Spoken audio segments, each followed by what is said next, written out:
Welcome to the Outer Realm with Michelle Desrochers and Amelia Pisano. Airing live on the United Public Radio Network, 105.3 FM in New Orleans.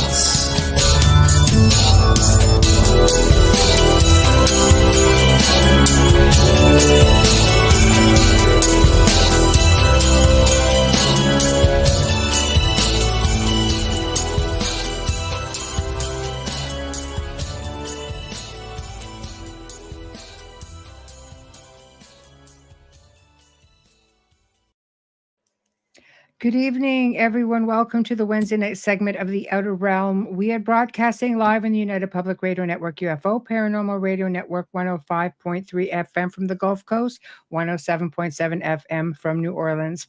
We're fully sponsored by the amazing folks over at Folgers Coffee who have been a part of our journey since the very beginning, and that's going on about 5 years. So thank you, Folgers. We love and appreciate you so very much. Also, big thank you to Dr. Snick, the sonic surgeon, a.k.a. Justin Snicker, for his contribution of his time, his music, and his voice for the intro that you just heard. He is an award-winning composer of Halloween, horror, sci-fi, and dark wave electronic music, which can be found on all of your favorite music streaming platforms. Also, thank you to Steve McGinnis, the artist behind the banners and logos here at the show. Check him out on Facebook and Instagram. Does great Halloween pieces and all sorts of commission stuff. Guy is just beautiful. Does wonderful work. So what's new? Well, Amazon Alexa. That's what's new. So all you have to do if you've got Alexa is say, Alexa, podcast United Public Radio. And I think we might even have a UFO Paranormal Radio is there as well. And basically up comes the whole account and you get to start seeing all kinds of, or listening to all kinds of great content.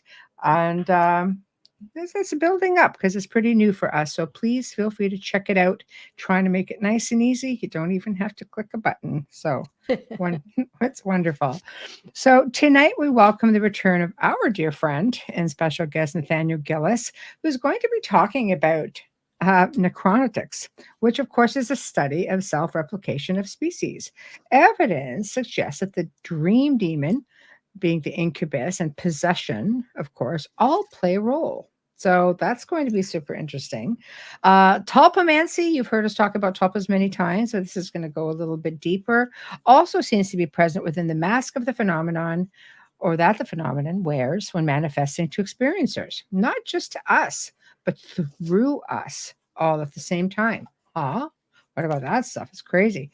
But anyway, to participate tonight, we're on all of our regular platforms. Of course, the main chat room is in our YouTube channel, which is The Outer Realm. And we are on The Outer Realm Facebook, Canada's Most Haunted Facebook, United Public Radio, and iCar, which, of course, is one of the new platforms on Facebook. Roku, of course, does not have a chat room. And we've got the UFO Paranormal and UFO Gods and Extraterrestrials, both on YouTube. So there's a whole array of locations to go to. Please bear in mind, it's like a super highway coming down to one lane, and we go at the pace of our guest. So we'll do our very best to get everything up there. And hello, Kathy. Hi. Hello, Dolly. Oh, make noise. I always swear to God I was going to break out in song. I do. I always want to when I say well, yeah, I'm on international radio. I do not want my voice being up there just boogieing it out. So no, not a thing. So hello, Wayne. Hello, hello. I had a funeral of a dear friend of the family who was elderly, who passed away peacefully, and I was given a reading to do. Well, before I'm getting up because he's like, Amelia's going to do the first reading. And of course they give me the longest one. And he says, I hear that we give you a microphone and an audience. You're good. I go, you want me to read them all? I'll read them all. Anyways, that's right. Why not? I'm like, well, I am on radio. So that's it. Just to say I'm not uncomfortable with microphone. Let's just say that. Right. No, that's all right. Just just spice up the background a little bit and, you know, change the content up a little bit. It was different. We were in a chapel, but mind you, it didn't look that It different. wouldn't have been, no. Excuse No. me for my sniffles. If you hear me, it's just allergies. Great time of year. Oh, All the way always from now fun. till October. Always fun. Always Try fun. not to leave the house or go outside unless I have to, because it's the reason why I'm so pale too. Right. I'd rather be white than sneezing and not being able to sleep. It's been hot. It's been humid. It hasn't been exciting by any means. Of course, I'm just, a workaholic, so I'm always got my nose in the books, and done a couple of radio interviews, which was been great. You guys could catch it when I did with Carrie Lynn on Friday. It'll be in the archives on the network, probably even on ours, because I got my name, which started out as a personal account, so you get to see some of the personal stuff I've done. I think it's on our group page. I thought I saw it should be on the group page as well. I saw it there. Yes. She always streams. Like I let a lot of the that sort of content stuff stream on the page. So yeah, you guys could catch it there too. It's not on our show page because it's our show. But no, that's where I thought I saw it. Because when you're on CMH, yeah, CMH. Okay. Yeah, I don't put any other shows on unless it's just this show. Well, but anyway, it's going to be. I've done it for you. Sometimes I better go back. Yeah. This is going to be a fantastic show, and I love original thoughts and research, and of course Nathaniel is always known for giving us just high strung out stuff. Tons of information, a few nightmares to go with it. I know. You just sit there in the end and you kind of go, oh, what was that? Yeah. It's excellent. I give him nothing. I just give him recipes once in a while. I don't really give him anything. But then he tells me it's good, so I'm happy. I'm happy they're eating well. That's all. No wrong business. Well, without further ado, our guest of honor is here, and we welcome our dear friend and special guest, Nathaniel Gillis. Hello. Hello, my friends. How is everybody today? We're good. How are you? It's good. As you can tell, your recipes are wonderful. Yeah. I'm on a diet now. I've been eating too much Italian food. I gave you one recipe, unless you're cooking it every day for the last 6 months. Every time I want a good meal, I'm like, go back, and I'm like, all right, so what do I have to do? It's an easy one, right? And if you like seafood, you can add seafood to it. Oh, yeah. Yeah. So, but it's just great to be back with you guys. I always have a good time. And you guys are some of my favorite people in the field. Aw, thank you. Well, we love having you. And I hear you got to meet one of my dear friends who's been a frequent flyer on our show, and that's Mark Ollie. Absolutely, the legendary Mark Ollie. Absolutely, and the Kinsella brothers. They've been on the show. Oh my God, aren't they great? Aren't they incredible? Oh, I love them. Yeah, I didn't. Obviously, I saw they were on the same banner and they were lecturing alongside of me and others, but I got to meet them in the hotel there in Bolton, and they're just incredible.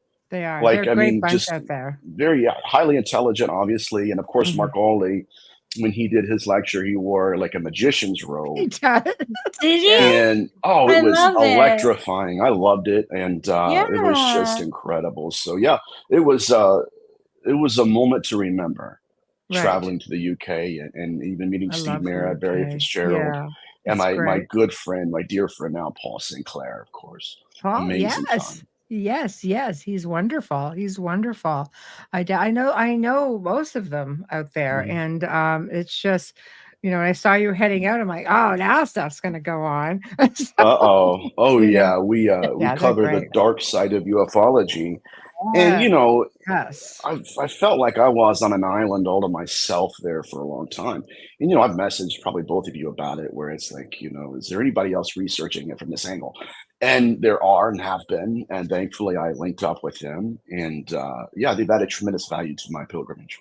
Oh, absolutely, absolutely. But you know what? The fact that you were there, speaking alongside them speaks volumes, and I have absolutely no doubt that you belong in the crowd.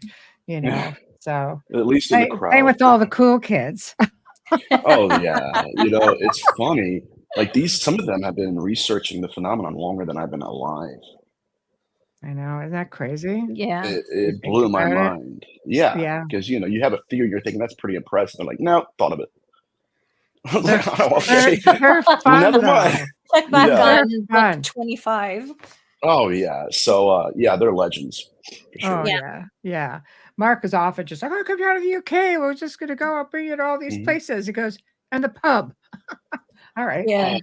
That's something I miss. He's very interesting. They got great pubs out there. They really do. UK is just, and I know I'm getting off topic. I don't want to do that. So you have some interesting topics tonight.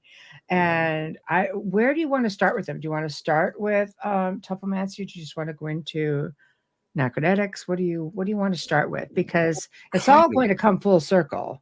Yeah, you know us, right? We're going to get right out. We'll circle back at the end. Well, yes. What occurred to me is this. I was researching more of the darker nuances of the phenomenon with respect to incubi and succubi encounters.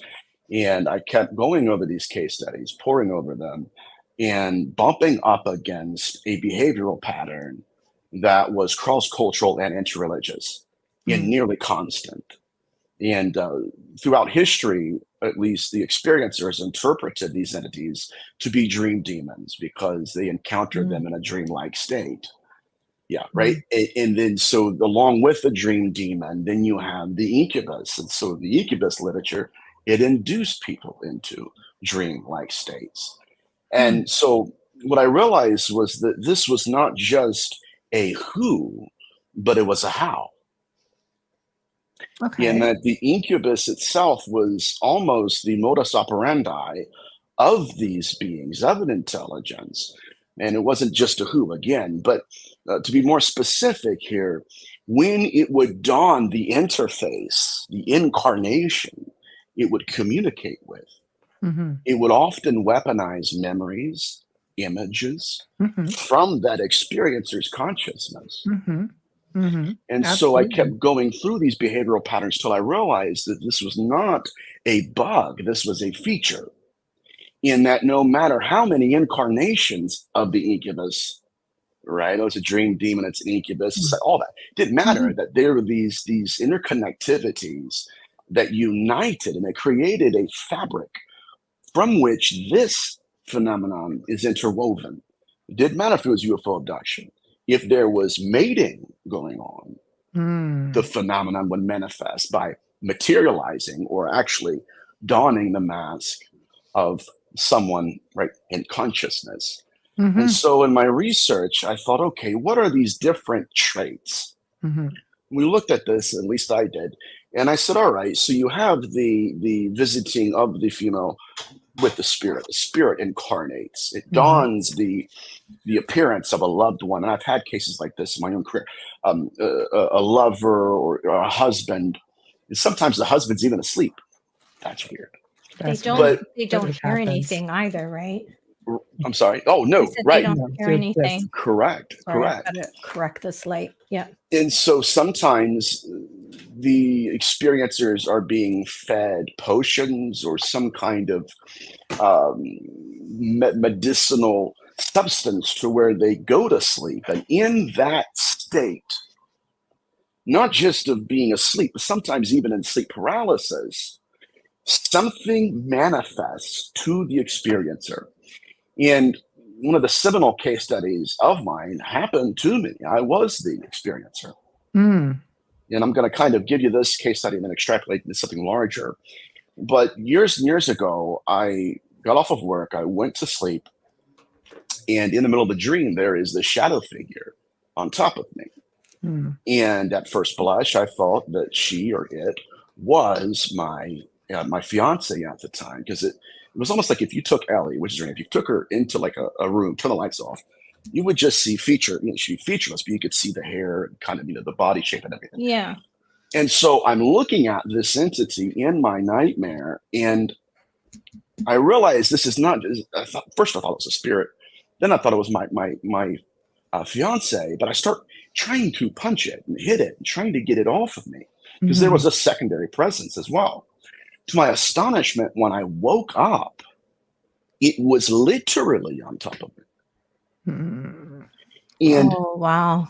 So, right, it's weird. But in that moment, it still bore the image of my fiance. Not good. And now you see the image, or is it just projected in your mind? There we go. And that's the key. Yeah. That's the key. So what I've been looking at, again, is like the interface between when the entity manifests and the imagery it weaponizes. And so somewhere in this paradigm, it's coming to and it's coming through. This is why in some of our neurologists, when they study sleep paralysis, people that have woken up, they don't study, it's fascinating, where they say, okay, when we've all heard these case studies before, I saw an entity at the foot of my bed. Their conclusions, which is worth noting, I think, is that in the middle of that luminal state, in between slumber and being awake, that your mind projects an image of yourself, in that you are interfacing with what you think is an entity, but it's actually a projection of your own consciousness. See, that's wiggy, because I've had sleep paralysis a couple of times. Weird. And it's, And so what I'm leaning more towards is that it's weaponizing this imagery, and it's incarnating in the mask it's wearing. It is projecting from our consciousness, not just to, but through. And so with these masks, there are rules and behavioral patterns that we believe they follow. This is why they incarnate, right, as a deceased lover, deceased loved one. It wants us, specifically with these case studies, it wants us to believe that they are, in fact, that individual. Yeah. That's been happening throughout ancient history. There's been so many experiences of kings and queens, for example. The queen ends up with who she believes is her husband. Absolutely. Like over and over again. It's in the Greek mythology as well. Correct. Right? Because isn't that, was it Poseidon or Hercules who did that? One of them, but you're right. Zeus did it. When Zeus did it with the mother of Hercules. Yeah, with his mother, came in as her husband. Right. To again, so there is this self-replication of species tied to the incubi legend. It's not just simply it's manifesting as a deceased lover or someone the experiencer has been with. There are rules that experiencer believes that individual follows. I can trust them. And what I'm looking at here is the fact, again, that there are aspects and even archetypes, if you will, that the phenomenon masquerades in. Belief systems that it weaponizes against the experiencer.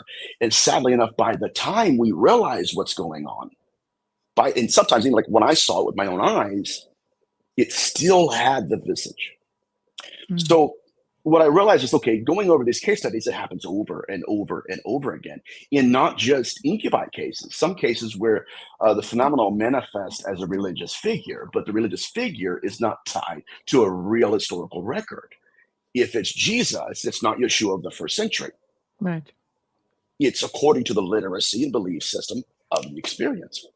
And so there is a relationship, and here lately I've been thinking it's a symbiotic relationship where the incarnation is from us, the mask, but there is an independent intelligence behind it. And that entity, in many cases, especially within incubi literature, is trying to manipulate. It's making sense so far. It does make sense, because it sounds like a lot of even ET, or what some people would deem demonic, how they project to you how they want you to see them. They're not necessarily shape-shifting. They're projecting to us, and we as the receiver are seeing what it is they want us to see. Absolutely. So does that apply as well to, we have these children all over the world who have passed, crossed the other side, come back. All of a sudden, artists are painting portraits of Jesus, and they're identical. And they don't know each other, and they're from all over the world. Right. That's a fascinating component there. But, it's all connected here. And so what I noticed, especially within these experiencer case studies, was that the incubi entity was not, or entities, incubus entity rather, singular, was not limited to copulation, which is, fancy word for, Right. it was actually impregnation. And so looking at these methodologies, I kind of zoomed in on a micro level, and I started highlighting nuances. Like, again, they were always present. 90% of the time, inducing the experiencer in a dream or some form of slumber to a point where they cannot determine if this is reality or not. And then triggering within them a series of predictable responses to the images they're manifesting. Now, not just that, but the insemination and the actual impregnation of the female experiencer with the fetus. We see that, right, in modernity through the ufological lens. But all of these case studies, at least the ones that I have collected, they share these correlations to the point where I could no longer ignore them. And I knew it was, in fact, the self-replication of a species. But what kind of species was it? Yeah. What kind of consciousness were they implanting in the fetus? Well, I think, first of all, you have to factor in, if you're dealing with somebody, for example, people of faith will automatically assume, okay, well, this is more of a incubus, succubus, demonic type of dimensional or interdimensional, multidimensional entities. I mean, there's so many layers to that. But then if you're dealing with somebody who is an extraterrestrial experiencer, that's a whole thing, because you are dealing with a whole bunch of different types of humanoids and different type races. So it's really difficult to answer that question, because, oh my God, you just have to, it's like an onion, you just have to peel back the layers. Absolutely. And at a certain point, it is obviously speculation. And we as researchers are collecting anything and everything we can. Right, of But, course. Well, it's almost like a recipe, Amelia, right? A recipe that has these ingredients. Unfortunately, it's not risotto, but in these ingredients, they're constantly present. And in my research, obviously, I knew that there are entities incarnating by possession, but also impregnation. So that's when I landed in the 16th century. And I probably have discussed this before, but I'm going to kind of add more structure to this foundation here. Okay. In the 16th century, there were practitioners in the Levant, in Israel specifically, who were pretty much performing the CE5 protocol. Right. Where they would go into within the proximity of the phenomenon, and they would posture themselves, and they would approach whatever these intelligences are and say, okay, my intentions with you will determine your intentions with me. And these practitioners went home, and there came a knock on the door. Some of these entities, and most of them are incubi entities, or at least that archetype. Now they're manifesting to these experiencers. Now, again, the same methodology, putting them to sleep, coming into the dream, in the nightmare, and saying, okay, I am a lover, I'm whatever, deceased husband. Now, these specific case studies included a rather disturbing motif in that these experiencers woke up, right, with ligature marks, with bruises on their body that correlated directly with what they thought was just a dream. So there is an entity present. Right. That entity is, again, it's evolving in order to evade, and it's within all known hybridization literature, I should say. So essentially what I did is I realized that these are too many characteristics that are too present in the phenomenon for this to be an accident. That's I agree. That's when I discovered what's called occult transference. Okay. And occult transference was specifically within what's called the red rite and the ultimate black mass, included all of these ingredients. So it makes you wonder then, are they one of the same? There we go. Let's go through them, shall we? Let's go through them. Number one, this is in the grimoire of a mage. Someone, specifically a man, there's your archetype, who was dying or his body is beginning to devolve. He realized that in order to transmigrate, in order to further his existence and facilitate what I've called the disability of being, this practitioner would choose an experiencer, manifest to her, inseminate her, and then, this is fascinating too, mind you, sometimes, most of the time, he would cause her to go into a deep sleep. And in some cases, actually give her potions to which she would ingest to where she no longer had the ability to resist this person. Okay, so question. You're dealing with a non-physical being, right? Where do the potions come from? Correct. In my research, and this is very interesting, at least in my perspective,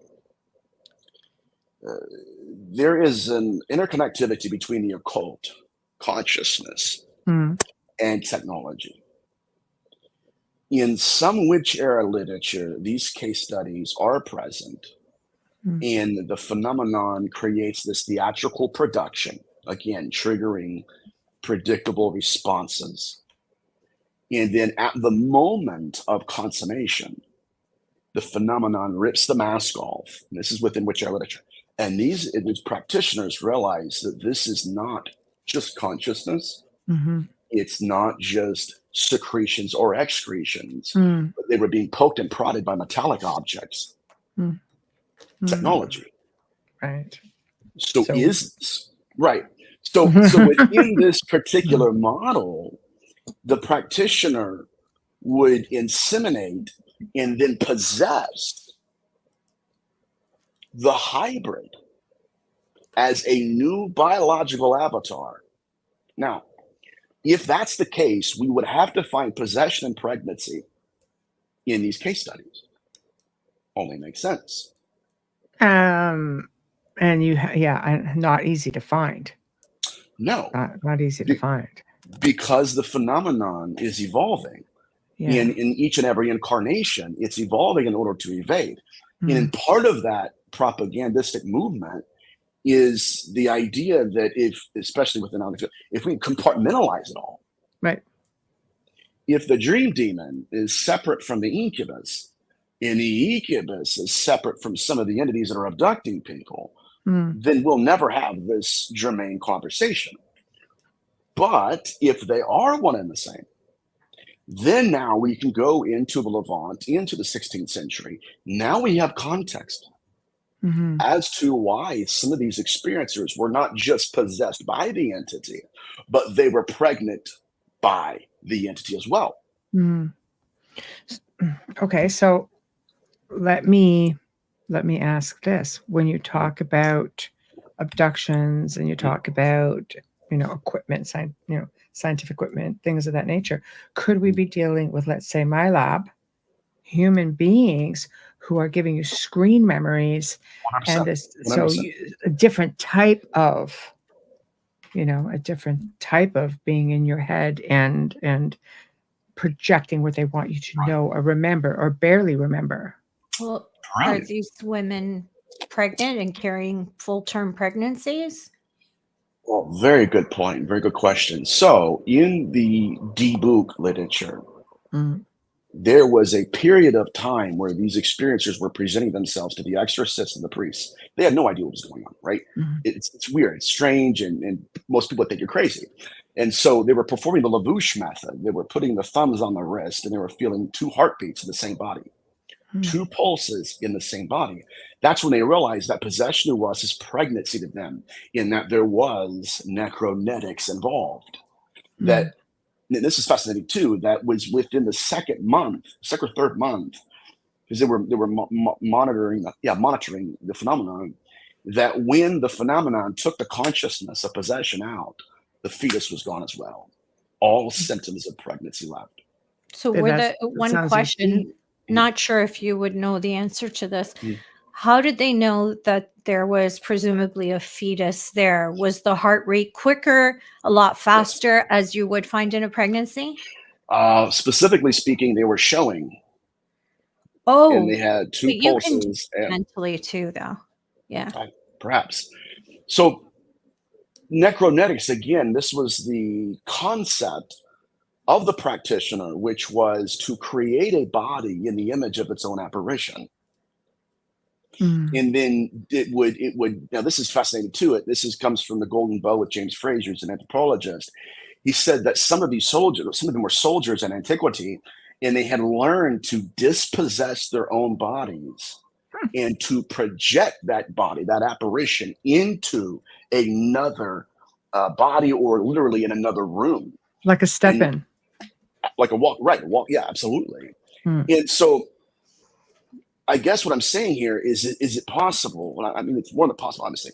But it appears that this is necromancy and genetics combined in the way that the practitioner is thinking.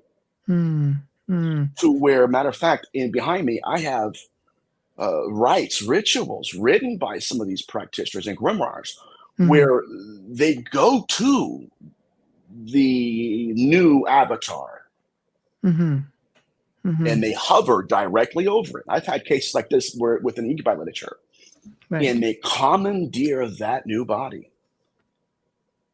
And so it's not unheard of. I mean, it's there are many things have happened throughout the ancient world, right down to the ancient art of resurrection, where people could make themselves die and come back in 3 days, just by going down far enough, but not quite. Just putting yourself over. And I believe that we are powerful beings that have the ability to do incredible things. Right. Catching that is the key. Oh, well, capturing no doubt, it, like the event. Yes. And it's possible that, okay, let me back up and say this. Yeah, of course. The occult connection between this phenomenon is not an accident. Like our government, even now, they're performing rituals, not just in the desert, but 10 minutes away from me at Wright Pat Air Force Base. And they're performing rituals given to them by these whatever they are. How about that term? I hope you're up all night, because I'm not going to sleep now, Nathaniel. I'm just letting you know. Okay. It's going to be your phone ringing, because now I'm going to have nightmares. Well, as long as, I apologize.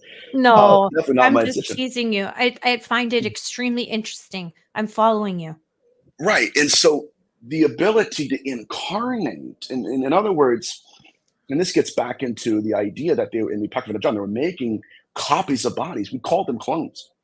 And these clones had a distributed brain to where, now, there's a lot of literature about clones starting to surface, so that's definitely a thing. Yeah. And so Biden was 6 feet taller last week.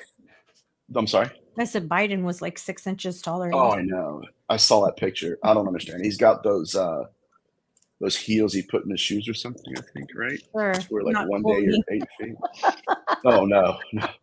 But the idea is that if I have multiple bodies to inhabit, I can rehabilitate my disability of being. And so is it possible, again, that the threads of interconnectivity that unites the occult with even space exploration, if that's not an accident, right? If the rituals practitioners are performing at Wright Pat, if they're actually getting partially materialized technology, metallurgy, metamaterials, is it possible that the incubi and hybridization program is equally tethered to the occult? And the reason why they want us to forget that is because they don't want us to know that connection. Well, I mean, let's face it, you're going back to ancient mystery schools, you're going back to into technology or occult, the language of occult itself, esoteric, all kinds of stuff. It goes back probably thousands of years. I mean, I'm sure the Vatican basement is filled with this stuff, but you have, let's just say, certain people throughout the world who are made privy to this sort of stuff. Some of it is in private libraries. Mark Awley said something very interesting to me. He said, there have been a lot of amazing libraries that have been destroyed and discovered throughout, like the centuries. The Library of Alexandria, gone. But yet there's an ancient library in Tibet and Romania that's there. Correct. But he said, you have access to certain things, but you do not have access to all the private libraries of certain individuals. And this is a type of stuff that potentially gets found in these libraries and practiced, and stuff that is passed down through family lines. That is particularly interesting. Well, it's like that gentleman that I caught by chance on TikTok one time, and the library, the books that he has obtained over the years are from his father-in-law. And he continues to collect and sell literally online so that more and more people will learn that he is there, because it's such a small little group that would be looking at grimoires that were written in the 15th century, so that's the kind of stuff that he carries.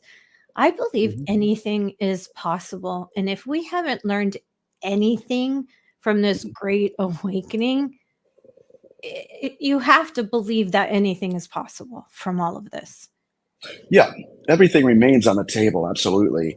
I'm just worried that in many cases, the phenomenon is shutting off that part of our brain that remembers much of what's actually occurring.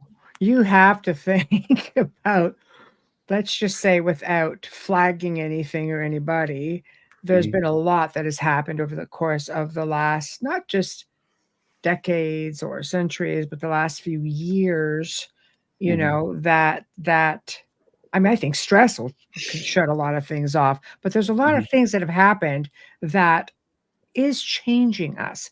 Whether they put it something they put in the food, whether it's just something that's out in the environment, we change, right down to like 8-year-olds going through puberty that's been happening for 50 years, whereas they shouldn't be doing that until they're like 13. Like, there's definitely stuff going on that physically affects us. So when you say that, well, I'm worried that this could be shutting down with good reason, because it seems to be accelerating. And I just want everybody in chat to know, we will get to your questions and comments. We're just going to take it a little bit further, so not to interrupt your train of thought. So go ahead. Well, this is a self-replication of species, replication of self. It's again, this, and people say, look, this is reincarnation. It's not reincarnation. It's transmigration. And I'm afraid that religiosity, and I'm not trying to be condescending or trying to alienate anybody, but I'm afraid that religiosity has kind of hijacked possession. Because if in fact it is not the relocation of consciousness, it's actually the replication of a life form, then the question, it gets bigger, because now we're like, okay, what life form is that? And is it in fact, and I've even done this here lately, I've actually vetted the phenomenon, and the phenomenon has incarnated as demonic. But once I started poking around and looking for a historical record, it wasn't present.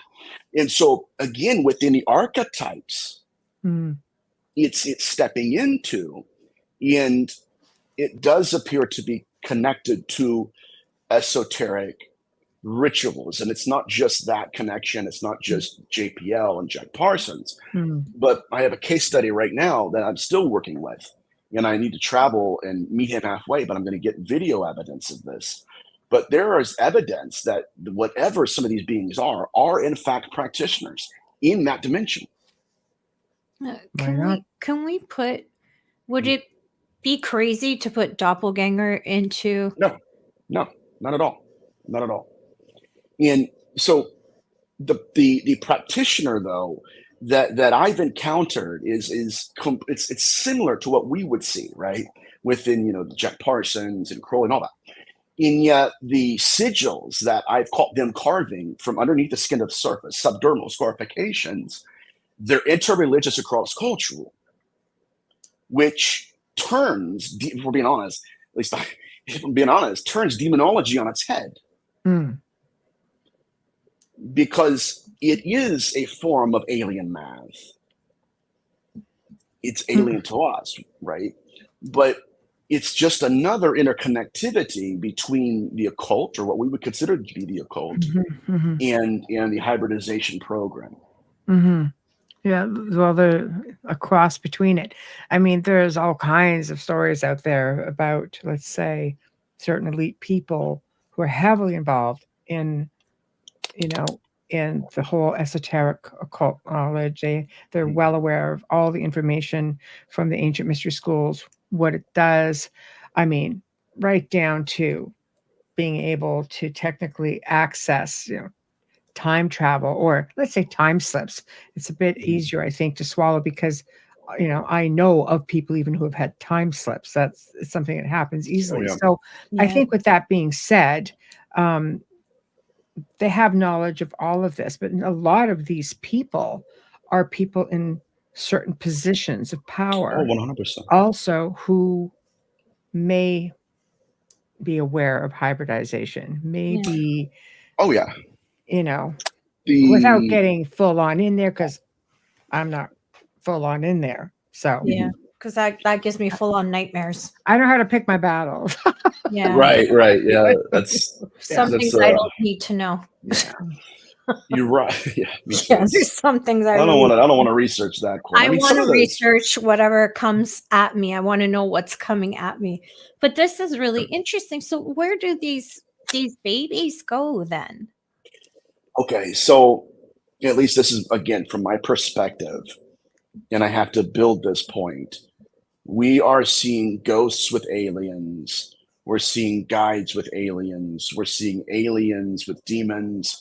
We're aliens with devils. The whole lot is present. Matter of fact, with this remote viewer, he was essentially abducted by his guides, and it was a metallic room, just like on a craft, and there were tables and everything. And so he's thinking, okay, these are my guides. They were not his guides. They were some form of, I don't know if they call him a sorcerer or what. But these are the guys that carved amulets through his skin to the surface. But what we've seen though in abduction literature, it's that exact motif. To the point that when Betty Luca was abducted, she's looking at these bodies, and there's copies, right? They all look alike, at least the grays in this particular There's a few stories of that, yeah. Right.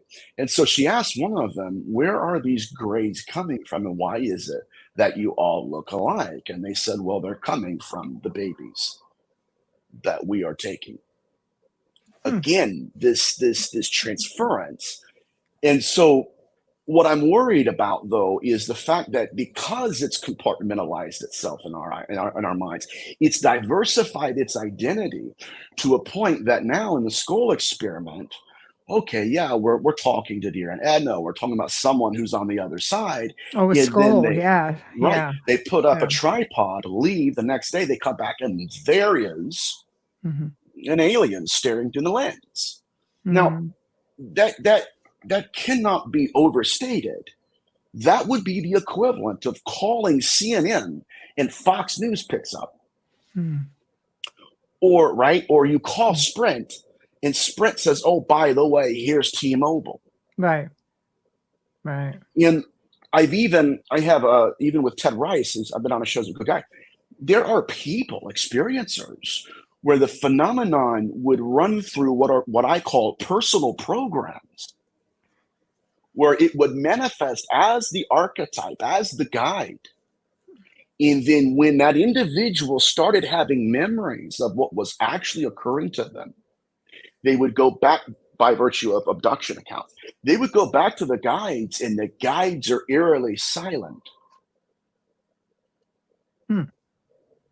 It's almost as if, and this kind of leads into the simulation theory, But it's almost as if the phenomenon created a personal, like I said, personal program for that experiencer, tagged them along, and then instilled a more powerful, more authoritative, defined program that transcended the older one. And now that's the tradition. That's the archetype it wants to interface with. So, from my perspective, and I know this is probably frowned on by some people, it's fine, but we're seeing them together. We're seeing them together and with practitioners. And it appears at least that in some cases it's pointing to a proto-intelligence, an overarching proto-intelligence. Well, we're just going to get to some questions and comments before we get, there's just a few here. I need a breath. Okay, there's a question from Dolly. Go ahead. Hi, Dolly. Have you ever had a UFO sighting or physical contact, including speaking with a contactee with sound evidence? It would depend on what would be considered sound evidence, but absolutely. Matter of fact, years ago, I myself, I don't know what happened to me actually, but it was eerily similar to many of these abduction accounts. It's actually not even many years ago. It was during the pandemic.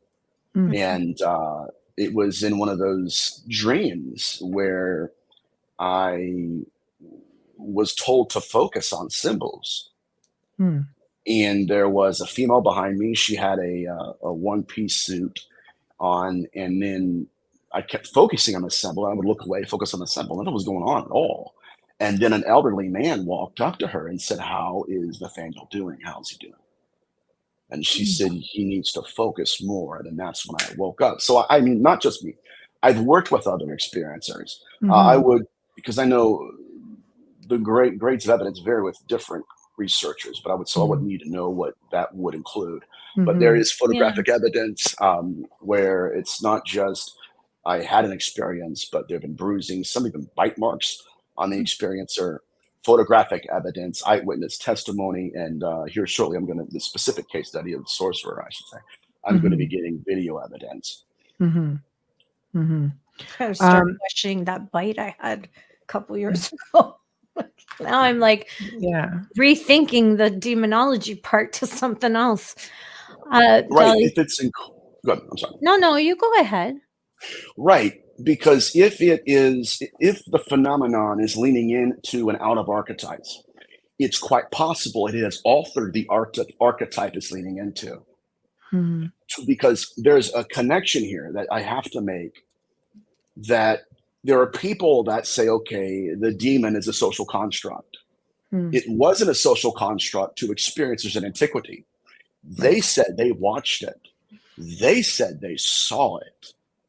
So what I'm leaning towards rather in the research is that this intelligence can create physiological constructs that may not necessarily be real.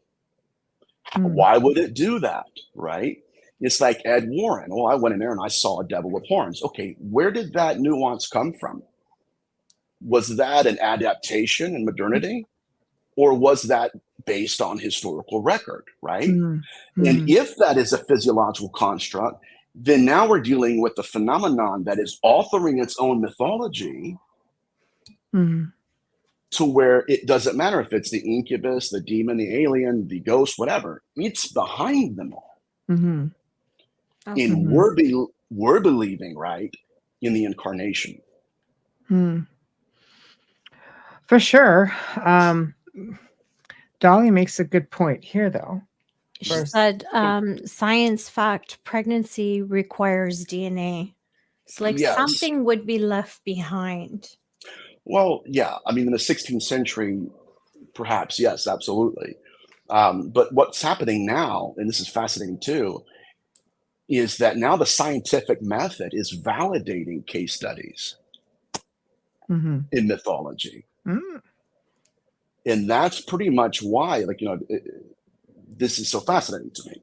Because again, it's one thing to say, okay, I saw an apparition. It's another thing for parapsychologists to capture it on camera. And so the divide between mythology and folklore and the scientific method, it's getting closer and closer and closer. Mm-hmm. Well, the fact, parapsychology delves a little bit deeper, Right. trying to get into this sort of stuff. Paranormal, it's sort of, I hate to say anything goes, but I just don't think it's the same type of research. I know parapsychologists, and I know that it's a very hardcore thing, and I like when they get involved in these sort of things. But you're talking, when you're going back to the 16th century, into even through 17th century, things are like in the 18th century. I mean, you're getting to the 1800s, getting into the Philip experiment, the Skoll experiment, rather, Right. and then the Philip experiment, in our more modern time. We know that there's definitely a degree of intelligence from things that are just manifested. Right.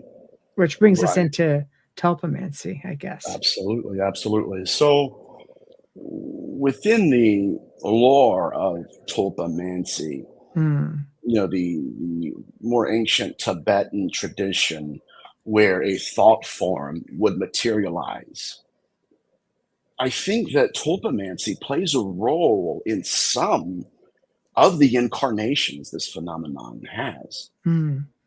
Where, remember when I told you guys earlier, where the mask it wears is often projected, coming from within. And well, so that's almost like telepathy in a way, telepathy, like, right? Yes. Being able to project thoughts and images and so on. Correct, absolutely. And so in my research regarding Tulpamancy, Tulpamancy, again, it's almost like half of the answer of the question, but not the whole answer, right? And so Tulpamancy, again, will be all right. So I'm projecting this, or I have a thought form and it's materializing as an actual living form, a life being, whatever. But what I'm saying now is that the evidence suggests, and we're going to talk about you're going to see it in the Philip experiment, where Tulpamancy is limited in that it's a thought form. What we're dealing with now includes that, but it's on a larger scale. It's not just the thought form, it's the being forming the thought. Right.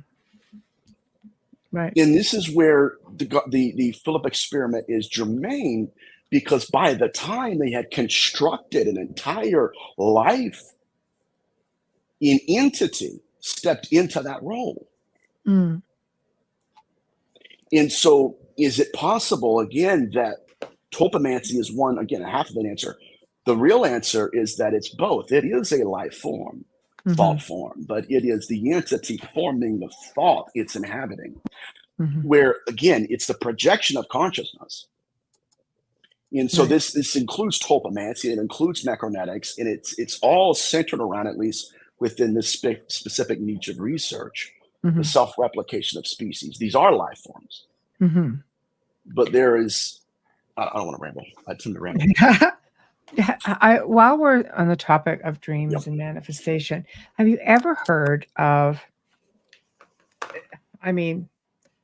people all over the world having similar dreams, if not the same dream? A lot of times it's lucid dreaming.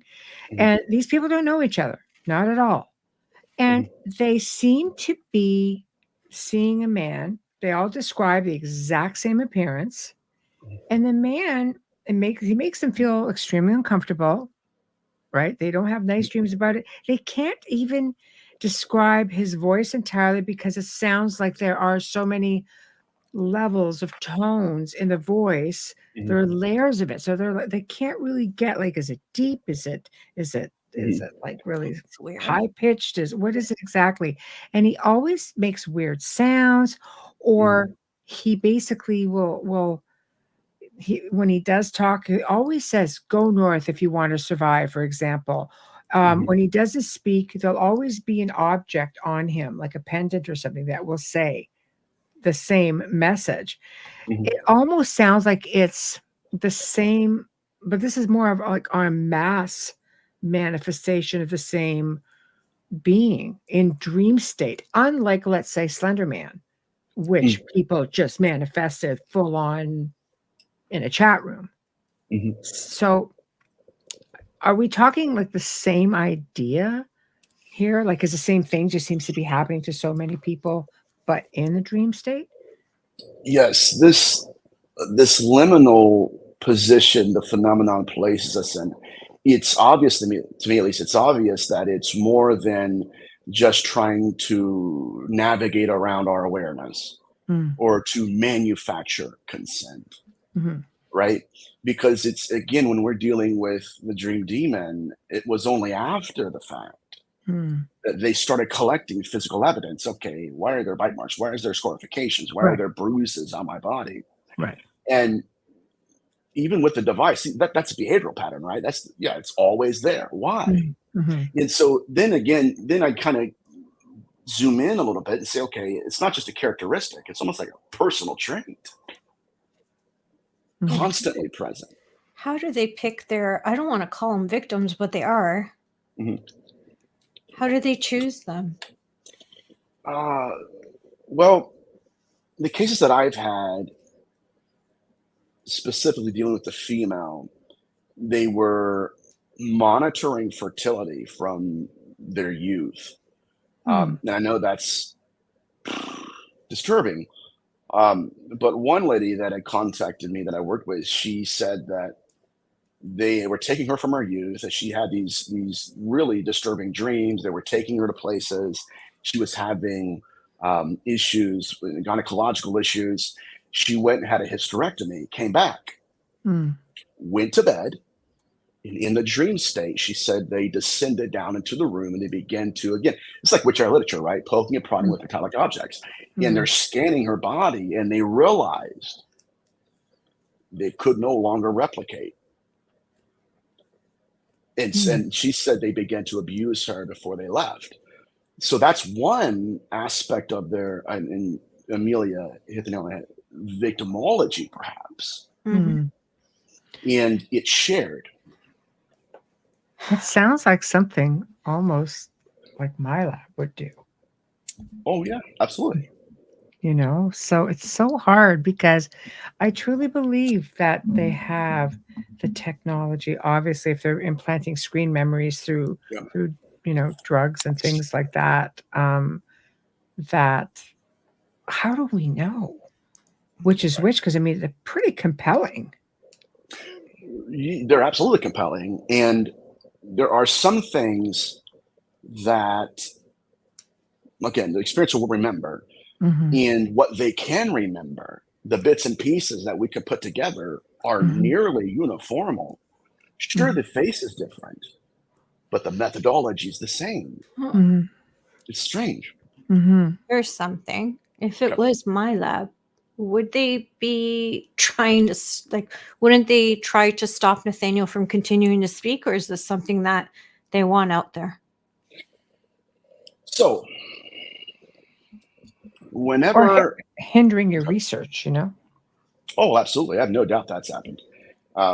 Specifically within what's called feudal magic in Mesopotamia. When I was researching some of those grimoires, phenomenon manifested. And people say, okay, well, it's all Lebanon. Okay, maybe some of it. But I could tell you from personal experience, when I got down to the root system, which are these conversations that are relevant, even if people think I'm crazy, that's fine. At least it's on the table for consideration.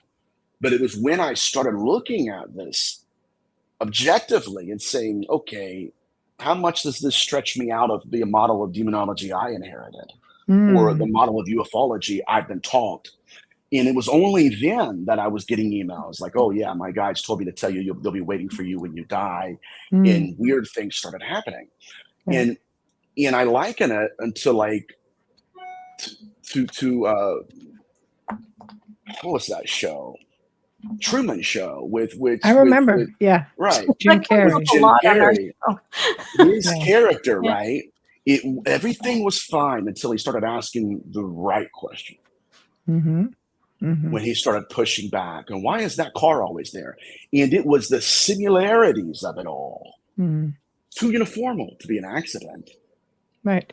And so it was the paranormal, if you will. I'll be quiet. The paranormal caused him to question, and that's when the phenomenon pushed back. Well, I think we awaken. You start to question things. That's what you're supposed to do. I'm going to ask you a difficult question. Do you think you've had MyLab experiences, and do you think you've got because let's face it, we don't just all of a sudden go, oh, hey, this is a good thing to research. I mean, it's some more generic stuff, but this is pretty specialized stuff, right? So do you think maybe that you're given the idea to do it from that I've been given the idea?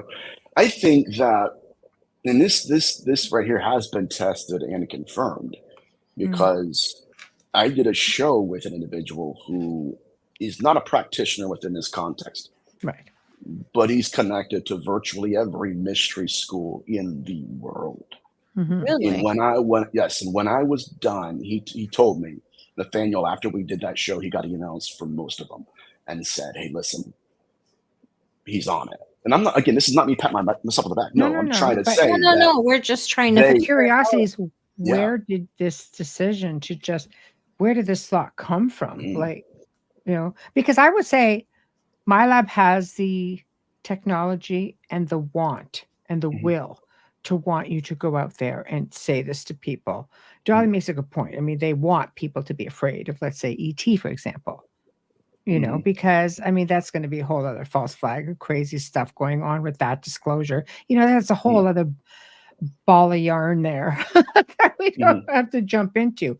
But I find that when you have people who are on a public platform, and the masses start paying attention to these individuals such as yourself, then they start maybe implanting the seeds of thought, if that makes any sense. Like, yes, we would like to see this explored, because they're the ones that are all involved in these mystery schools as well. It's not just like the occult.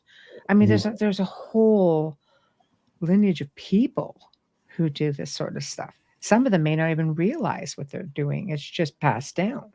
Oh, I was going to, you took the words right out of my mouth. Yes. Passed down by family members even. Exactly. Hey, look, this is how to. Yeah. So I don't, again, are there good? Is there bad? Sure. Are there good beings? Is there bad beings? So I would say that this model of the phenomenon, and I'm not saying other phenomena don't exist. That's not what I'm saying at all. I'm saying this is a niche field of research now. Yeah, it is. But the practitioners that emailed this man was saying, okay, listen, this is something we've known. This is something people have done throughout history. It's just this, perhaps not, dare I say it, for the first time, this is being pushed to the forefront and saying, okay, we need to re-examine the hybridization program. Because it's possible that we have been lied to, in that where the phenomenon has poked its head in, it's connected, right? Tim Taylor right now in the desert, building an altar. Why? Yes. Why? It's connected, and it's incarnating, not just through possession or implantation and pregnancy. But anyways, and I don't want to ramble, but that's the introduction. No, I want to learn. Yeah, you ramble all you want. This is all new to me. I'm just like absorbing it. Yeah, no, put it out there. So you're here. Yeah. So, but that's the introduction to Necronetics. I am, in the future here, the next decade, I'm going to be collecting more evidence, because if this is in fact true, this would not only explain the hybrid, but dare I say that some of that apparition is actually perhaps what is being abducted, or I don't want to go there. Let me say it like this. In Dr. Carla Turner's book, Masquerade of Angels, she was working with an experiencer. And this has something to do with the hybridization program. And during one of these encounters, the entity said that humans are a species within a species. That the avatar is different, a different species than the consciousness that's possessing it. And so if it is not the archetype of sorcery, and these facts still remain. They are all still connected. They're present.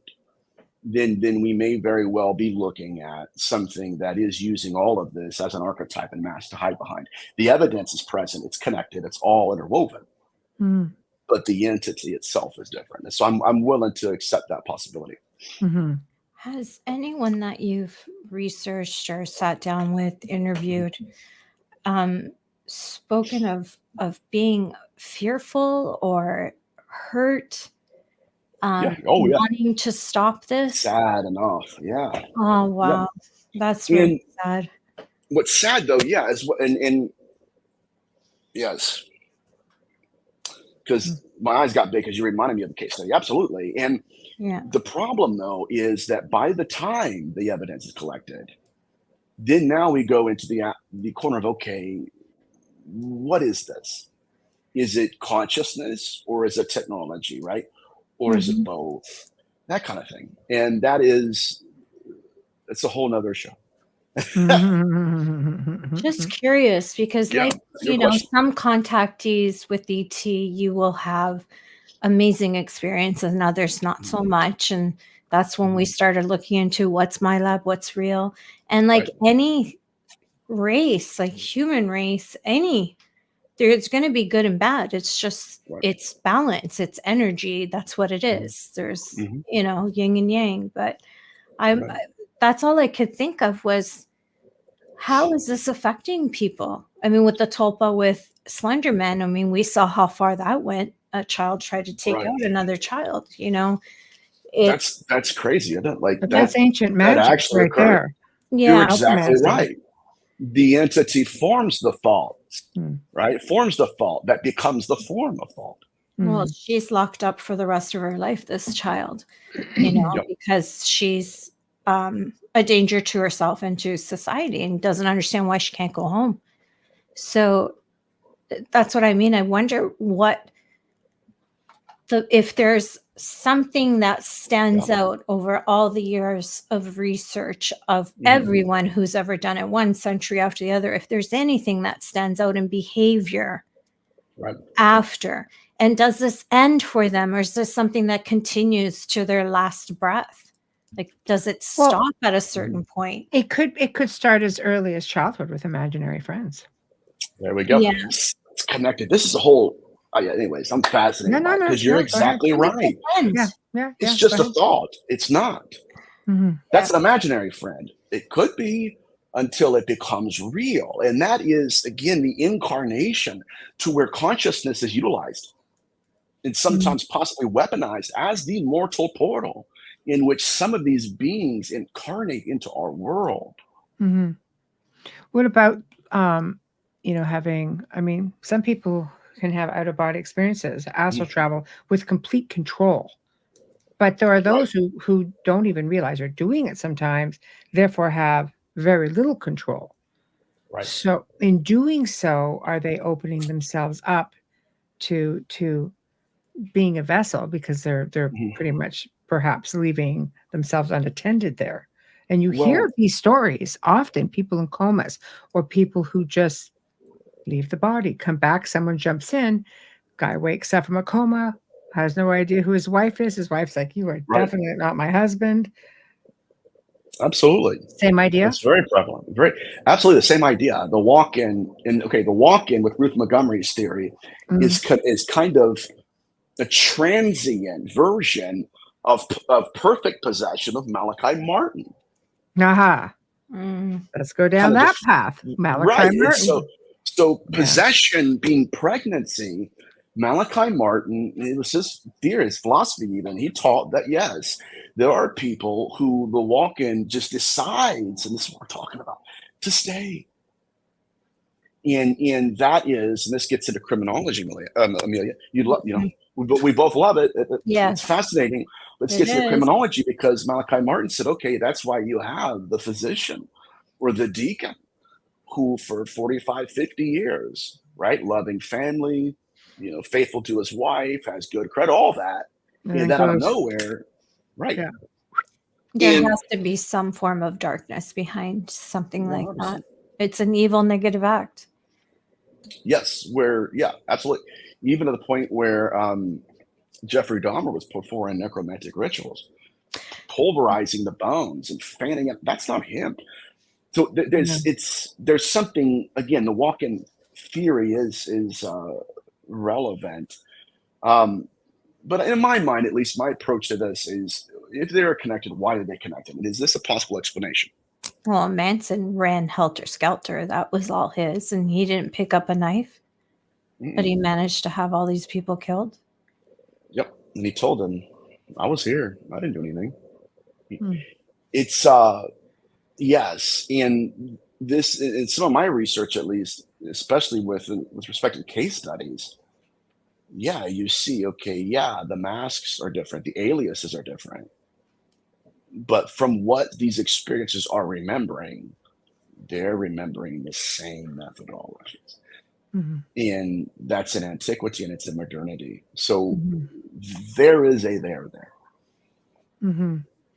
We are going to take a quick break, and then we're going to come back and we'll pick up where we left off. So, all right, take it away, Amelia. I will. Thank you.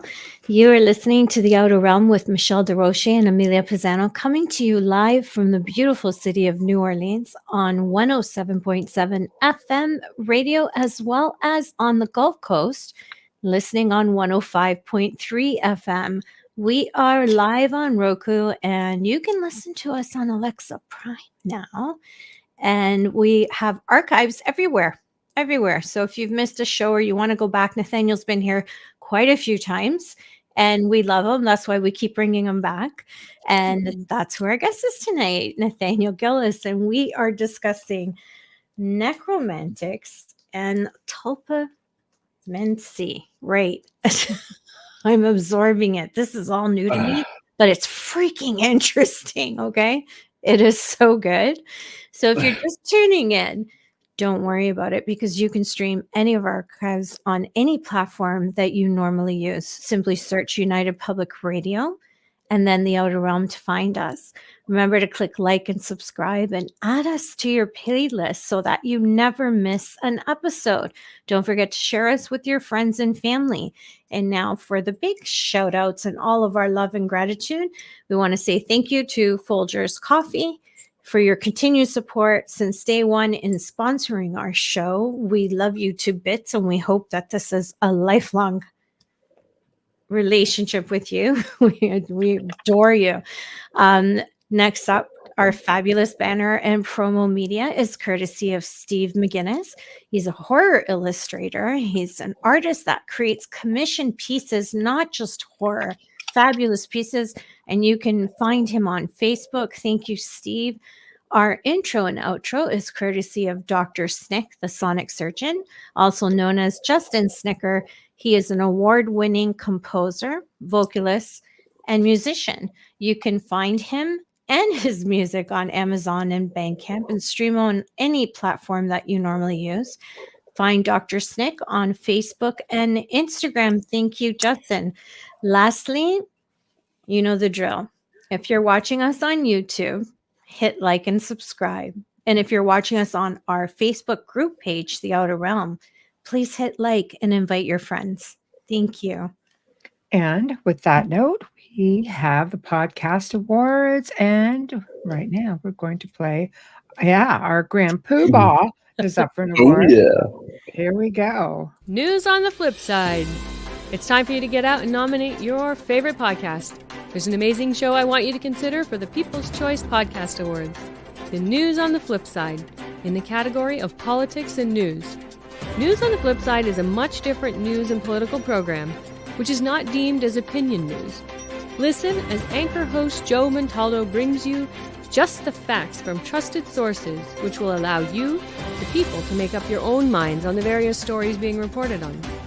Go to podcastawards.com to nominate The News on the Flip Side in the category of news and politics. That's podcastawards.com. Please take a moment and vote now. And we'll have another at the end of the show. So we are back. And here's a comment from Wayne. Hi, Wayne. Every thought is powerful. It all depends on how the thought is acted upon and how many people actively act upon it. Everything we have was once nothing more than a thought, an idea. Yep. Good point. Wonderful point. So, I mean, you get into Tulpamancy, you're getting into ancient magic right there. Right. Right. It goes back like way back. And it's a manner of manipulating, right? You had 100%. you had these master practitioners who could do this. And why would they do this? Right. And from where are these rights coming? Right. Again, some of the. Thank you, Fernanda. That's awesome. Thank you so much. Appreciate it. Yes, he is. So here is something worth considering that we're supposed to believe, at least. The phenomenon convinces many that the primordial man is stoking the embers of a dying fire. And in his consciousness erupts a thought. Go out, find a small piece of metal, and carve into that small piece of metal my name. Right? And so this ancient necromancer takes that implant, places it within a cadaver, and from that body, in the vocal cords, erupts another voice. The voice of the entity that gave the thought to carve the name into the metal. This is called head magic in Mesopotamia. Now, some of these rituals, again, were handed down to these practitioners. They did not originate from what we are known as our species. Something in the ether imparted these ladders of letters in, dare I say, in an effort to conjure us, allowed us to believe we were conjuring them. And so this is why it is imperative that people within the scientific model and the scientific method, it's fascinating, as long as it accompanies esotericism, because that is what the phenomenon is demonstrating. We provide altars, it provides technology. And this is strange. Right. You have altars, you have sacrifice. Yes. So what is the sacrifice in this situation? Oh my God. This gets back to the Moffat case where, again, like, a practitioner of Santeria botched a ritual and out of nowhere, a ball of light manifests and now it's writing on the mirror with soap. What does it want? It wants a blood sacrifice. And that is an area of the research that, and I can't speak for everybody, of course, but I have to take my time with that, because if I go too deep into that, it's like Steve Merritt told me, the phenomenon slaps your hand, and then I have to take a break. Well, Santeria is not always evil, right? Sorry to no, it's not. It's not always evil, so that's important to know out there as well. Correct. And so, but within these concepts, though, there is the idea that the altars represent something to them. And that what they're given to us, it's almost like a response. Now, where did I first get that? I got that actually in funerary rites in antiquity, where the phenomenon was curating practitioners. Now, this is going to blow your mind. And was actually incarnating as demons and ghosts if they did not build altars. This gets back to, matter of fact, who was it? Oh my God. Anyway, she was a white witch that had called into Art Bell's show Coast to Coast. But this particular experiencer, she goes, okay, this is Deborah Moffat. I had everybody in my house. Everybody. Ed and Lorraine Warren, all kinds of people. And she had this particular witch. She said, okay, like, well, what should I do with this entity? Like it's uphoarding things into the house. It was cutting up their shoes and their underwear, all that stuff. What should I do? And this individual said, you need to build an altar. Did it work? I don't know that she did. I think from what I remember, the case study said that either a parapsychologist or a priest, one of the two, I may be wrong with that, but that they had asked, come home with me. And the entity attached itself to that person and left. Yeah, that's what happens. You know what I mean? When you make an invitation. Right. So with these incantations, I should say, the phenomenon leads the practitioner to believe that they are in control. That's typical. That's typical behavior, though, from these entities. Right. They want you to think. I mean, it goes even back to the time of Solomon. If you go down that road, he believed he was in control all this time because of the symbol of a ring being the metaphor, probably. And in the end, not so much. Not so much. Not so much. And in the end, they realized that the rituals they inherited, or the rituals imparted from these beings, they were led to believe, I'm just going to say it, if I have the right intent, my intentions, and we see this with everything now almost, my intentions with them will determine their intentions with me. And dare I say this as well, what I'm seeing, it's just like the case study with the remote viewer.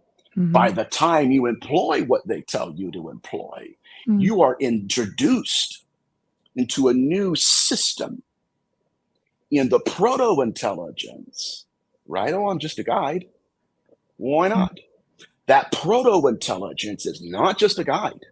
Whatever that is, and I've said this before, you guys know this, I've been on the show, they're playing by different rules. And so whereas, okay, yeah, I'm going to use this, I'm going to say this, you encounter whatever they are in their truest form, what they're going to employ is transcendent. To the point where I have a photograph of an Egyptian hieroglyphic in the skin, connected to other religious symbols. So this is what is so dangerous right now, where people are like, okay, well, it's no big deal, right? They're gonna play by my rules, right? Okay, fine. But we lock our doors. We teach our kids not to go into strangers' vans because they give them candy. We have all of that. Not to go on the internet now. Right. We have all of that placed. And yet, for some people, whenever they encounter this phenomenon, they are given the illusion of control. And in some cases, it doesn't work out great. Not all, but some. Well, the illusion of control, I mean, that's just the oldest story in the book when it comes to a lot of these sort of situations or these beings. So how do you get out of it? How do you unmark yourself? Well, there are two things. Number one, I would need to know who they are in terms of the victimology. I'm still looking for not just bloodlines, because it's more than fertility. This is something that is worth considering too. With respect to the incubi and succubi, the grimoires that I've collected, specifically with Montague Summers' research, this is how it went. So the practitioner says, well, okay, in order to perform this incantation and this rite, I need certain ingredients. Now, guess what? Now the phenomenon, it's tailoring its victimology based upon the secretions and excretions needed by the practitioner in that ritual. Where's that at? In sorcery, right? Recently deceased men. Where did Montague Summers collect? Okay, Montague Summers was collecting sightings, right? Okay, what did you see? Oh, I saw this apparition. It was some kind of light hovering over graveyards. Well, whose graves were they? Recently deceased men. Guys, All right. I don't want to picture him. You guys let me speak. No, I'm listening. I'm learning. Because this is the idea. The scatology, okay. Right. Okay. Scatology in which era literature is no different than the scatology in UFO abduction. None. Right? Seed. In which era literature, again, specifically with our Ariel Masters and Eris Neville, yeah, they were being poked and prodded by metallic objects, taking things from and implanting things in. So if we look at the scatology within the practitioners and the grimoires, it matches what's being taken from us as a species now, which but we're when you're circling. using equipment, that's us. That's humanity. That's got it. That's my lab doing stuff like that. You know, they wouldn't need that. No, and if you had a remote viewer that could go backwards, they could show you that they're there. Very possible. Yeah. I don't know what I have right now, right? I'm trying to put it together. Yeah. No, I'm saying you need to find a remote viewer who can go back and forth. I would love that. But there is another interconnectivity. It's almost like a partnership between what some of these grimoires need and what the phenomenon is taking. Yes. And so that, again, it points to not just a practitioner as we know it, but something that is transcendent. It's being fed. Right. Hand fed. It's being fed. Oh, my wheels are going in all these. I know it's kind of like we don't have enough time for the 10,000 questions I have in my head. Because I'm just thinking, like I'm visualizing everything you're saying. See, magicians will tell you, like practitioners who they just call themselves magicians. They full on practice all of the stuff like currently, because I mean I know of one and he's brilliant. Like the chaos magicians, Michelle? Like pardon? That kind of like chaos magicians? Well, or magic, like magic with a K. No, they work with demons. They truly believe that they can, if done properly and with respect, work with demonic entities or other interdimensional, multidimensional beings quite successfully. So is this the type of person you would have to go to say, how do we... There's got to be something that people who, when I say they're marked, if this is happening to them, right, then there's got to be something that makes you unattractive to them. Absolutely. I'm not there yet. Right. This is, thank you, Mr. Johnny. Appreciate you, brother. Thank you for showing up and watching, man. I'm not there yet. Right. This right now, what I am doing is creating a foundation for what I believe will be an entire field of research. But are you not putting a mark on your own back by doing this? Have you had any weird experiences like that? Like since you've been doing this, do you think have things changed for you? Or do you have a fear of this at all? Yeah, I don't really have a fear. I mean, I felt fear. But something I learned a long time ago as a kid was that there's a difference between feeling the fear and being afraid, and that in many cases it's a fabrication, a projection of the phenomenon to where I agree with it. Okay, you agree with that? All right. And then it grows stronger. And so I whenever I get too close, right, I feel it. And I've reached out to mentors of mine. It's okay. You ever experienced that? Absolutely. So I take a break. And during that instance, I'll have thoughts and I'll have visions and I'll write them all down, right? Because you experience it, you're being experienced. If you see it, you're being seen. And so then I shut it all down and I'll go to Rhode Island, Amelia, and I'll scurry up to Constantino's on Federal Hill, order me a chicken parm with vodka sauce and a vodka martini. And Nate's out, y'all. Nate's gone. Good luck. You're getting the vodka martini to match the vodka sauce. Oh, yeah.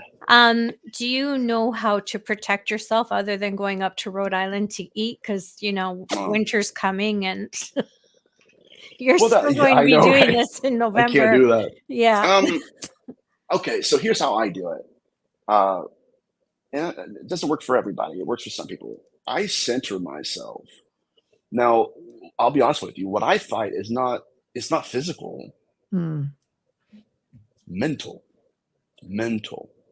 and to where when I do get a little bit through the veil and make eye contact, not with the incarnations, not with masks, with the proto-intelligence, that's when the paranormal activity, some of it will show up, but it's not, again, it's not something that flew across the room, but it's that manifest presence to where it brings me back to when I was a kid and that entity was present. But what I do at that point, again, is I cut everything off and I don't go there in my mind. I don't touch the literature. I don't think about it. I don't do research until I feel far enough away to come back and say, okay, let's entertain some of this again. That's smart. Well, there have been many researchers within different fields of high strangeness, especially demonology, who feel that when they research, if they go too far, there's something that pushes back, and then it wreaks a lot of havoc in their lives. So that's what I was sort of wondering, if you, have you pushed to that point yet where something is saying to you, okay, that's enough? I have on more than one occasion. That's right. But you guys, more than most, know how passionate I am about this subject, and I you know, in the research I'm doing, because it's relevant. There are people, and I noticed this. There are people that will not come forward because they don't have somebody that's covered this topic, or at least in this way, I should say. People have. I'm not saying I'm one of, right? But right, Amelia, and I've had them tell me this in emails. Okay, yeah, that happened to me, right? I had this scar, I had this bruising, and because they have an advocate who says, okay, you're not crazy, this is legit, it's been happening, you're not alone. Now they're more comfortable saying, okay, and by the way, right? Like with the case study of the what was it? The remote viewer, right? The subdermal scarification moving to the surface. I brought that anomaly out. Next thing I know, a lady emails me pictures. She said she's in a malevolent haunting, pointing to a singular source, many incarnations here, in a malevolent haunting. And her daughter was being targeted by this entity. And she said her daughter and her, both of them, they screamed because they felt a burning sensation on their flesh. And from underneath to the surface, they watched it move up to the skin. Right. Same manifestations, but we're being told different phenomena. Just you got to take care of yourself, though. Here's a comment, Amelia. Yeah. Hi, Thomas. Thomas writes, I find this fascinating. It helps to possibly explain a story very close to my family. An adopted son of my stepfather, who was amoral from earliest of childhood, truly evil and emotionally bankrupt, even as an infant, focused on hurting. Sorry, now it moved. Sorry.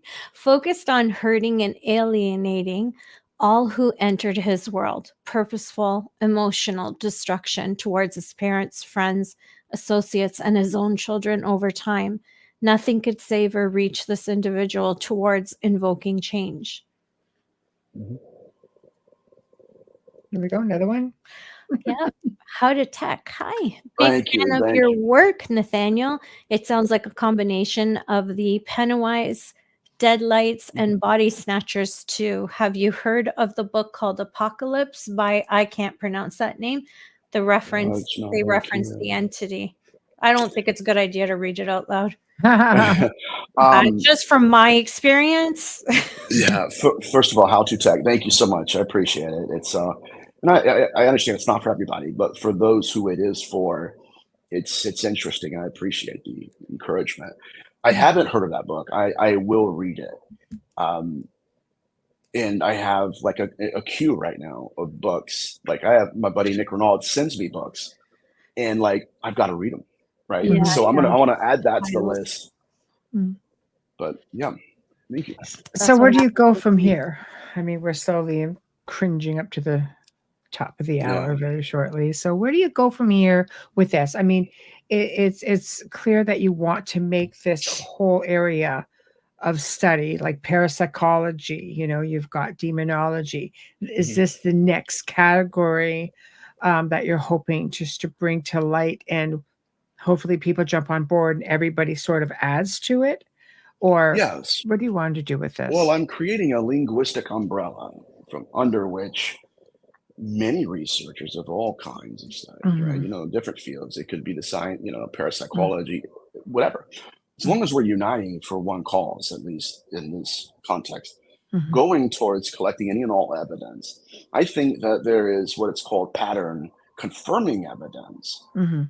And I just want to tell everybody, there are going to be cases where pregnancy from the incubus or from the UFO abduction is connected to a sigil on skin, and that's the only thing.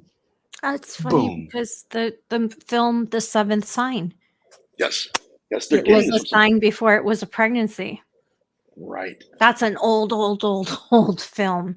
This Demi Moore. Yes. It's very Seventh Seal, something like that. Yeah. Seventh Sign. Yeah. She got a sign and she kept seeing it everywhere. And then she was pregnant. I'm not going to give the rest away because if you can find it, it's a good film. Well worth the watch. Yeah. So, okay. So where do you personally go from here with this research? What's the next step of research? Collecting any and all physical evidence I can. I have the background in mythology to add to the conversation. But they're outside of, it's hybridization. Okay, that's yes. But is it consciousness in the body, or is it DNA, or is it both? Right? It's all on the table here. But my next steps in this specific field is to provide a little bit of biographical context, right, in the form of a book. Here it is. Here's the theory. Because if we can have, and I'm telling you, some of these that work in gynecology, they've seen it, where the pregnancy itself came from the dream demon. And I'm not saying it's demonic, but that's the archetype, right? Where if we find a sigil and we look back and say, it's criminology, forensic pathology, criminal profiling. Yeah, it's an alias, but here's its ritual. Here is its signature. Yeah, it wants to be a demon and all of that, but there's something present. So at that point, which I know it's there, what's going to happen is hopefully it will explode, and there will be people who, just like myself included, that thought they were studying one thing. They realized it's something completely different. And hopefully now that they have a linguistic umbrella, they will be comfortable enough to join the field. Yeah, that's a tough one. I think it's a rabbit hole that you have to really be passionate about and have an amazing understanding of it.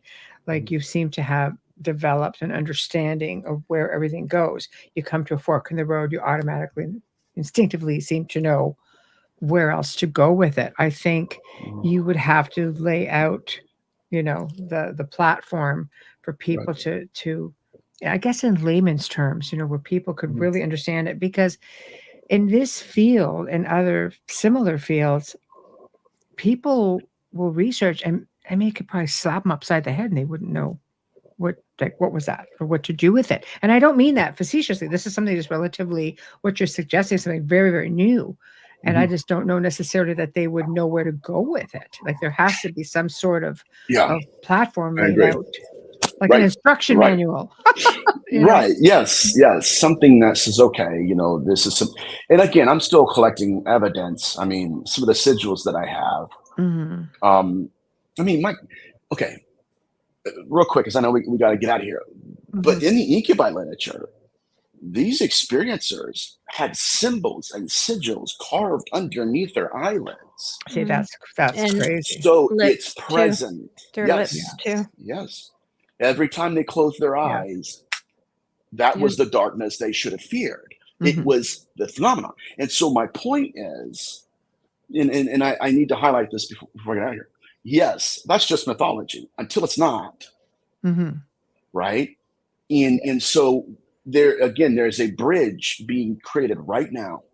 And the gap is closing between parapsychology and what we just thought was hearsay. It's not. The phenomenon is leaning into and out of archetypes. Right. Yeah, it's tough because when you're getting into esoteric stuff and ancient mystery schools, and it doesn't fall under, it's hard for it to fall under parapsychology or science or anything like that, because these are very ancient and they are ritualistic stuff that the world isn't necessarily made privy to. Right. And you are essentially, you're sitting here with a blank, piece of paper and pen, and you're going, unless you are a practitioner of these things, and unless you are made privy to all of this stuff, you are just starting with a pen and paper and going, okay, and building, right? You're building your chronology of everything. So I commend you for it, because it's just like dipping your toe in and seeing where it goes and hoping you don't lose it. Right. Something bites me or something. Yeah. And there's a price to be paid. I'm not immune to that, of course. Yeah. I'm not in a relationship. I'm a loner. When people say, "What do you do?" I just give them some answer. Oh, whatever. Because this thing. Yeah, you right. always have I'm a us. dabbler. You're not alone. You have us. Thank you. I'm But, a dabbler. I just want you to really take care of yourself and just find a way to protect yourself from this, because it's just going to get deeper.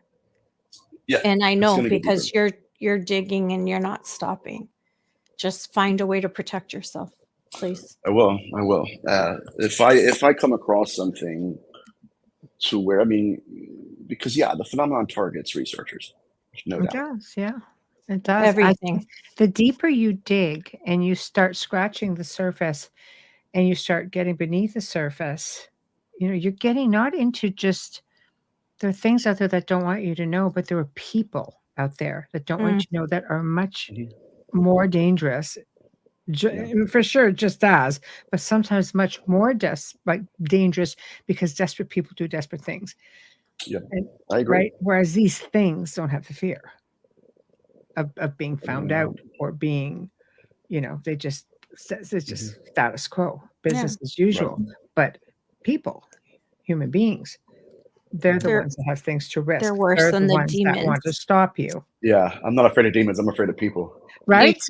That's how it should be, because you studied demonology, you went through it, you know what you're facing. With this, you're clueless. And people, like Michelle said, she said, are much more dangerous.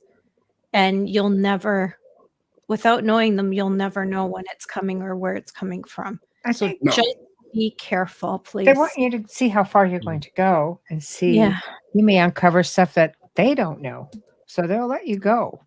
But then it gets to the point like, oh, we don't want anybody else to know this. We want to know it, but we don't want everybody else to know. And they're happy to let you do the work. Just do me a favor. Because you're brilliant at it. Yeah. Thank you. I appreciate it. Do me a favor, as a friend, promise me that the next time you go, because you're going to be invited to a very large place where you're public speaking and you're talking about this, I need you to I'm seeing this, okay? So I need you to take security. I see you in a dark blue suit. Okay. And I need you to take security, but I need your security to be vetted and not lightly. Okay? Can you do that for me? Absolutely. Okay. Thank you. Wow. Wow. That means by the time that happens, you've touched on something that is just going to open. It's going to open. Yeah. Okay. So please. Well, I love it. I love you. Please. Love you too. I love you too. Always. And you, Michelle. How can I not love you, my friend? Of course. Well, thanks. Right. The whole heart thing right there. That's what's up right there. But thank you so much for having me on. Again, I'm I know not everybody's going to agree with me, and I don't always agree with myself. Imagine that. Well, that's what makes you good at researching is you have to have all these questions. Otherwise, you're not a good researcher. Right. Then you're just following your opinion, right? And that's boring. Exactly. Sometimes. That's how we learn is millions of questions. Yeah, I agree, my friend. So thank you so much for having me on, guys. It's been a pleasure. You have an open door policy, as you know. Reach out anytime. We love you, and we'll bring you back anytime you have something you want to share with the world. In the meantime, know you got 2 crazy Canadian chicks right behind you. Right. All the way. Let us know when you're doing something. We'll make sure you're protected. Okay. I will do that, my friends. Thank you so much. And to everybody in the chat room who put up with me, thank you for listening. Again, spit out the bones. We love you. Ingest what you can. Awesome. All right. I love you. Oh, Thomas, he's a good friend of mine. Thomas is sending Nathaniel bright light of love and protection too. Thank you, Thomas. Yeah. Awesome. Good night, darling. Mwah. Be in touch. Night. Good night. All right, guys. Love you. See you. You guys have a good one. Love you guys too. Have a good one. All right. Thank you. Well, that was the end of another terrific segment as always. And we shall leave you with this. Tomorrow night, John Myler, Cyber Operations Chief, retired 144th Fighter Wing, U.S. Western Air Defense Sector, author, pioneer of Christian ufology, and he's got a unique blend of UFO research and end times prophecies that he's going to share with us. He just is delightful in communicating with him over email. He's just, you guys are really going to dig him. He just knows his stuff, and really, really pleased that he will be joining us. So, guys, thank you to Nathaniel Gillis. It's deep stuff, but that's what Nathaniel does. Deep stuff. I love that he's into the whole esoteric thing. I think more people need to be. They'd have a much better understanding of how things worked and how they still work, just in different circles. It's just phenomenal stuff. So thank you to him for joining us. Thank you to Folgers Coffee. Thank you to Justice Sticker, Steve McGinnis. Thank you. Thank you, of course, United Public Radio, home of the Outer Realm. We appreciate you so very much as well. And we are going to leave you with our second video, the Podcast Award nominee, and we will bid you good night, and we will see you tomorrow evening. Thank you. All right, everybody, it's time for you to get out and nominate your favorite podcasts. There's a show I want you to consider for the People's Choice Podcast Awards. Writers and Illustrators of the Future podcast in 3 categories: education, storyteller and drama, and arts. For 5 years and with over 280 weekly episodes and 64 million plus downloads, the Writers and Illustrators of the Future podcast has provided advice and tips from international best-selling authors, world-class artists, contest judges and winners, and industry professionals. It is based on the world-famous Writers of the Future contest created in 1983 by L. Ron Hubbard to help the aspiring writer and artist no matter their age, race, ethnicity, or gender. It is dedicated to the future of storytelling and art by showing that it is never too late to start, and those who make it are those who never give up. We are all busy, but I'd be so grateful if you could take a moment and vote now. Go to